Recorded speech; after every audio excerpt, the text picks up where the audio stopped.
Bob Briggia. With me is Herb Cleveland, another one of the many veterans that lives in and around the Black Hills. And this is what we want to do. This is what we strive to do, is to recognize our veterans and have them tell their story. And I understand you have some stories to tell. I volunteered primarily because I had run out of money, and Which is a story we hear a lot. right at the university, and I just decided I had to do something, and that was what I was going to do. How old were you at the time?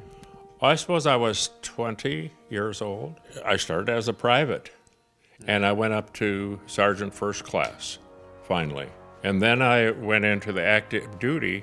After the active duty, I went to reserve, first to the North Dakota National Guard, and after that, then I went to the seminary. I was accepted by Luther Northwestern Seminary in St. Paul. I finished my 3 years at the seminary and then was ordained. My first church was Lead, South Dakota. One night, one of the National Guard were on bivouac, or they were out in the field, and they said, "We've got a couple that want to get married, and they want to get married in the field." And so the commander came over and he said, "Hey, Cleveland, you just got out of the Army, I understand. Have you got a uniform?" I said, "Yeah, but I've got my sergeant stripes on it yet. Is that okay?" He said, "Yeah, because you're a minister. You just come and do the deed and do it out in the field." And I did. And from that, I went on and went into the reserve and National Guard altogether.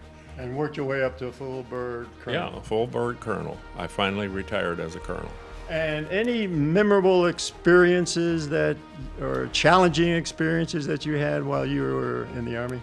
Oh, yeah, when I was overseas. That was 1951 too, in that area. By that time, they had decided to put me into the intelligence work, and I had become a linguist and intelligence collector. Some of my duty was to be a courier to fly from our headquarters, which was the I.G. Farben building, if you recognize that. That was Eisenhower's chosen headquarters. So when you said you're overseas, you're over in Europe now. Europe, Frankfurt was my headquarters. Anyway, the courier, I would carry a briefcase that would be locked onto my right-hand wrist, and it would have whatever top secret messages, and we would fly the Berlin corridor. That was the amount of airspace that the Russians and the East Germans had allotted. And it was a narrow space, so the type of planes we were in, two-engine type, they would sometimes get jostled about in the time that we'd fly.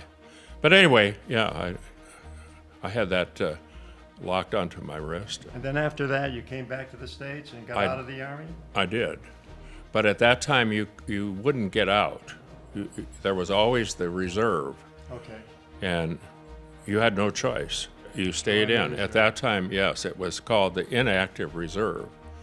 And so when I went back to school to go to the seminary, I was in the inactive reserve, and then I decided to get into the active reserve. You decided to get into the active reserve as a minister now. So you were ordained at this point in time? I was. That's what brought me to Lead. Our unit was in Deadwood and then in Rapid City. And at some point during this wonderful career of yours, you met the Queen. Well, I was selected to be the National VA Director of Chaplain Service. Chief of Chaplains, in other words. Let's stop right there. Yeah. Chief of Chaplains across the entire country? Yes. Of all the chaplains in the U.S., you were the head man. Mm-hmm. Is that right? That is correct. Wow. Let me shake your hand. That Wow. is correct, So, yes. okay. Now, this is for the Department of Veterans Affairs. Okay. For all of the installations that we had, yes. And that allowed you to meet the Queen. That was Queen Elizabeth we're talking about. It was Queen Elizabeth, yes. Okay. Well, this is she had made her official trip to the United States. Okay. In the first place, I didn't know that any of this would happen. So I got up real early in the morning and made my way to the National Cathedral, because I was going on that particular day in D.C. That was the day that she was going to begin her visit with a visit to the National Cathedral, and she would preside with the presiding bishop of the Episcopal Church, and that being the National Church of the Americas. The bishop had her and the prince walk down the aisle, and I got to see her there. And Prince Charles? yeah, she was at the whole service and spoke briefly, and lo and behold, there was going to be a dinner. I had no idea about this, and she was going to host the dinner at the Blair House, at the which is right next to the White House there. They asked you to do the invocation. Yes. Did they? Yes, and President Bush and his wife Barbara were the hosting of it. They called the Secretary of Veterans Affairs, member of the cabinet, and said, "Do you have a chaplain that could give the invocation for the dinner with the Queen and the President?" And he said, "Yes." And he called me. He said, "What color suit do you have on?"